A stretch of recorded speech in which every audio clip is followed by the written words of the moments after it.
மகளே, நீ யாருக்காக எல்லாம் வாழ்ந்தாயோ அவர்கள் இன்று உன்னை தேவையில்லை என்று விட்டு சென்றபோது உன் மனம் சத்தமில்ல.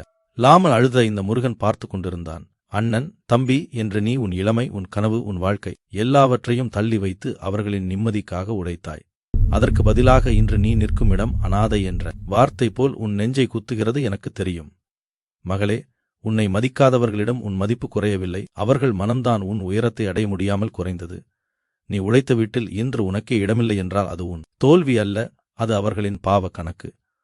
உன் கண்ணீர் ஒவ்வொன்றும் விண்ணில் விழுந்து என்னை தேடி வந்திருக்கிறது. நீ இரவில் தூங்காமல் கண்ணீர் தலையணையை நனைத்த நாட்களை இந்த முருகன் மறக்கவில்லை.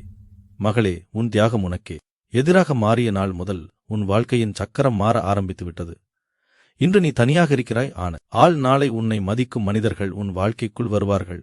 உன் கைகளில் சோர்வு இருக்கலாம், ஆனால் உன் உள்ளத்தில் இன்னும் தெய்வம் தாங்கும் வலிமை இருக்கிறது. இனி நீ யாருக்காகவும் உன் வாழ்க்கையை இழக்காதே. உன் வாழ்க்கை உனக்காகவும் இருக்கிறது. மகளே, இந்த முருகன் உன்னை வீழ்ச்சிக்காக அல்ல, ஒரு உயர்வுக்காக தனிமையில் நிறுத்தியிருக்கிறான். நீ அனாதை அல்ல, நீ என் பிள்ளை.